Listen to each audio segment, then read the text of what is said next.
Already on the ship. I was on it for about a month or so before it was commissioned, and we're on our way to China. And 2 days, 3 days out of Hawaii, our water supply is gone. Something happened to the desalination system, so we couldn't use the water. Suddenly, over the loudspeaker, we heard a voice saying, "All hands on deck for showers." It was raining. It was pouring. So we all got up there, we were showered, we soaped up, and suddenly the shower ended. There was no more rain. What do? We're all soaped, and you got to get the soap off. So what they did, they put a hose into the ocean, and they sprayed us with the salt water. And if you ever want a real smelly, sticky, it's all this salt water on you. They fixed the water system, and we were okay for a while. In China, I thought I wanted to stay there because I was enjoying it while I was there. So I took lessons on how to speak Chinese, and I took one lesson. I thought, gee, I can't do this. This is on your days off? Yeah. Well, I thought I could go to class and learn how to speak Chinese. I'm sorry I didn't continue with it, but it just was too difficult. What were you saying about that, the ritual with the hair? Whatever. We had on the way to China, we passed the 180th meridian, and there's a ceremony. It's called the Ceremony of the Golden Dragon, and it's like a college or a high school fraternity where they do hazing. And one of the things we had to do, one of the things they did to me, they cut my hair in the middle. It had a big, it wasn't a mohawk, it was the opposite of a mohawk. They just one track right in the middle of my head. And I had a little beard at the time, so that they put some glue in the beard, and that was very uncomfortable.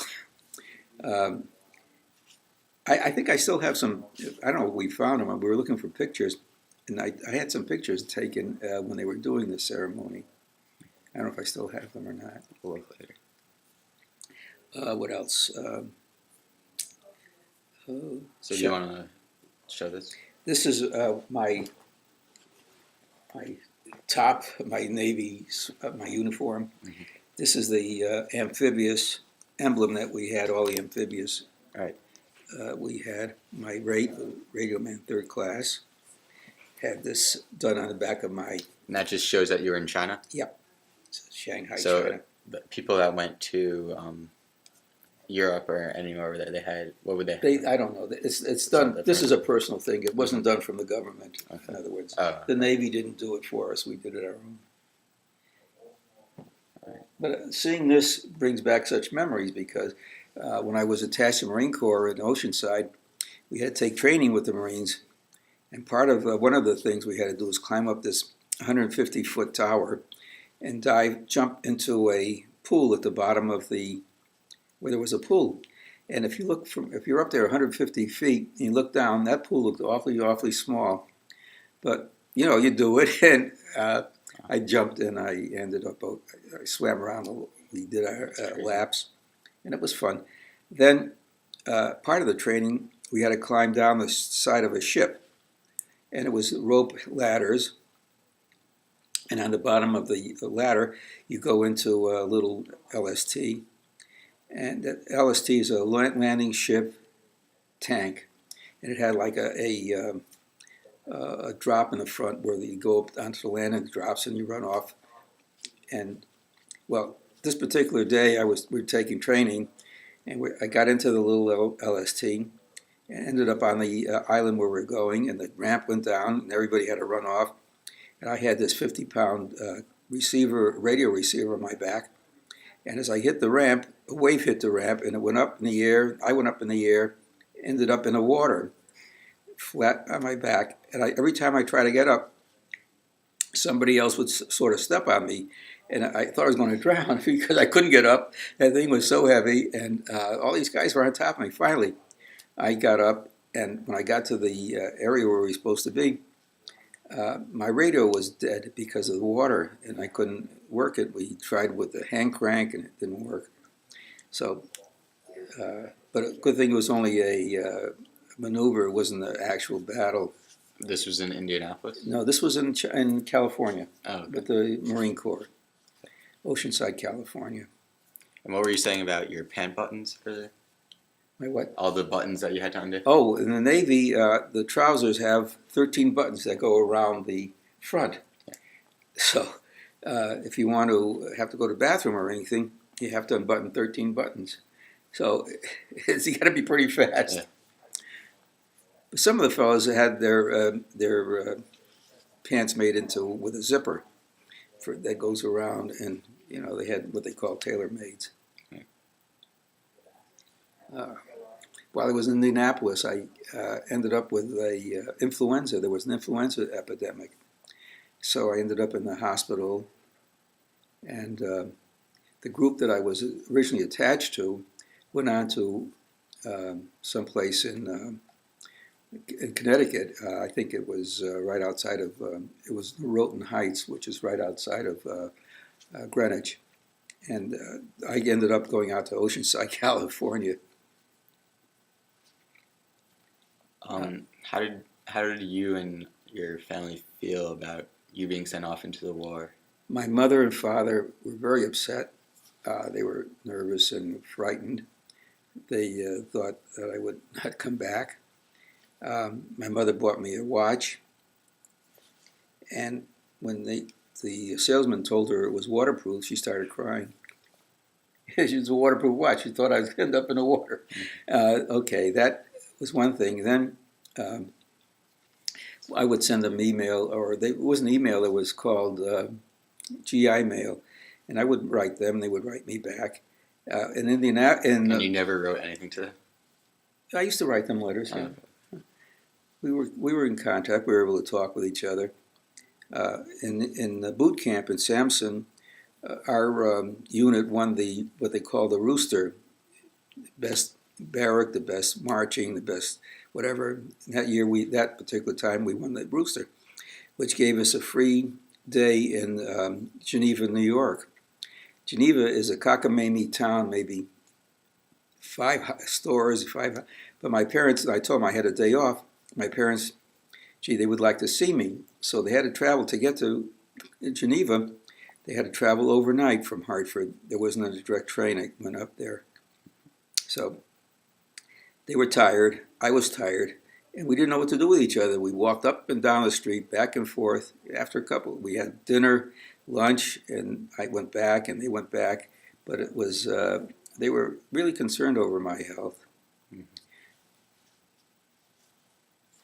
I don't know, it was just kind of a thing. Everybody was in the same boat as we were. Most of the young men who were in the Army or Navy or Marines, the parents were always concerned about their health and about what was going to happen with them. And being Jewish, did that have any... Well, before I went into service, I was pretty kosher. I didn't eat any non-kosher foods. I went to services every Saturday, or I went to holidays. Going to service was like a little, was a strange thing, because the first thing they served me when I got to boot camp in Sampson was a liverwurst sandwich and an apple. And, I tasted that liverwurst. It was the first time I ever tried anything that wasn't kosher. I thought I was going to throw up. It was so bad. But I had an uncle, great uncle, who was very religious. And he said to me, Jack, he said, God doesn't want you to get sick. And if you have no choice, you have to eat, be well. So if you don't eat kosher food, it's okay. It's a sin not to, if you have to stay well. So then I started eating non-kosher foods. And when my LCI ended up in New Orleans. I understand New Orleans was a great place for lobster. I'd never eaten a lobster before. So I went into one of the restaurants there. It was called Antoine's. And here these fellows, the waiters, were in tuxedos and bow ties. And I ordered a lobster. And not knowing what to do, they brought the lobster out. How do you eat a lobster if you never ate it before? Yeah. So I ended up giving them I'll never forget, $3.95. I paid for that lobster and I walked out. Meanwhile, they were standing and watching me try to eat the lobster. That's another experience. In Panama, I was shore patrol, and they needed, for mateship, they had to supply somebody to stand as a shore patrol. Now I was like 125 pounds soaking wet, not too tall, Yeah. and here I am standing on a street corner in a red light district to keep the service people away from that area. It was not comfortable. When was this? When I was in Panama from after the war ended, and we went to our ship with our LCI went around the Panama Canal. We ended up in Panama, and we lost our gyroscope, so we had to be there for 2 weeks to replace the gyroscope, and that's when I was shore patrol. As a matter of fact, I was also shore patrol in Shanghai, which was that was not comfortable either, because at that time the communists were just beginning to come into China, and there was a lot of beatings. So we always had to patrol two shore patrol people at one time, and we walked through the different areas to make sure there was nothing going wrong. And it was very uncomfortable. You know, you didn't know what was going to happen. It was kind of frightening. Okay. Let's see. I have some questions here. Yep.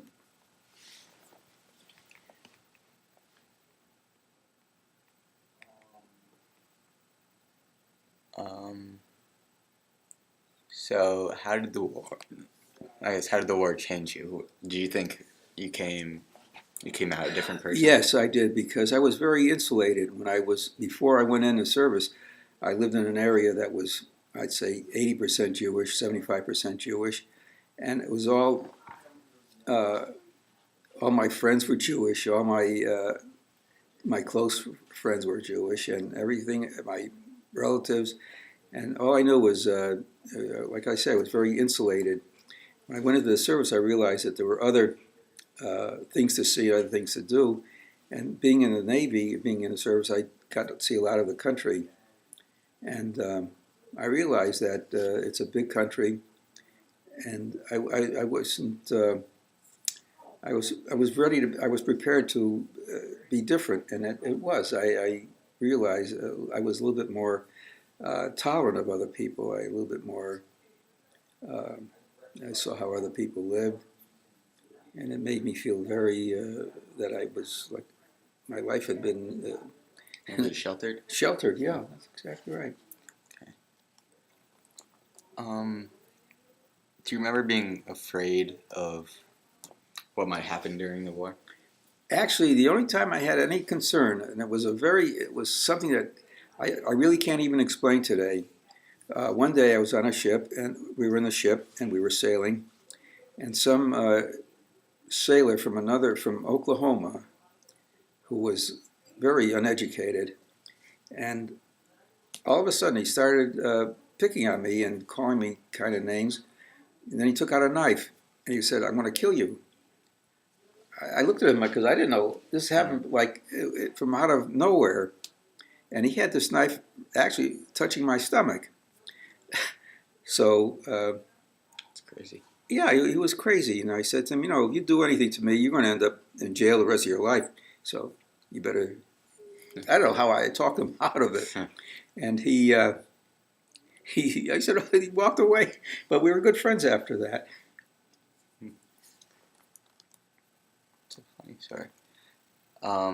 What are your best memories of serving in the war? I really have no bad memories. Of the worst memories were being in Okinawa during a typhoon. That was really a horrible experience. And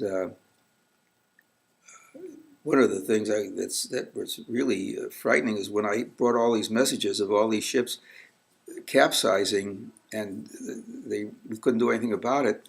And I was bringing messages up to the commanding officer and the admiral on top of the ship. And those guys were like, they seemed to me that they were drunk. They didn't seem caring at all. Of course, you knew everything. Because of the messages I was getting, and I was bringing the messages to the officers. And they never, they didn't seem to respond to the well, I guess they couldn't do very much because it was really, the weather was so terrible. I guess they were fighting too, that's probably why they were drinking. When the war ended, I was in Hawaii, and there was a celebration, and they gave us all free beer, and I never drank. You never? Not before I went into service. Mm. So they gave us chits for free beer, and so I gave them to somebody else, and they were, I mean, they very happy, but I never really drank. Yeah. How old were you when you first went in? I was 18, and came out when I was 20. I was there for 2.5, a little over 2 years. So right from when you finished high school? Went to college, And yeah, then right away. You know, Into- I was graduated sometime in June, I think June 25th, and I went into the service on July 14th. So it was about 2 weeks. The first thing they did, they shaved your hair off in boot camp, and it looked terrible. How many people from your graduating class do you think went into the army? Oh God, all of us went in. There must have been a couple who were 4F because their eyes or I'd say 90% of us went into the service at the same time.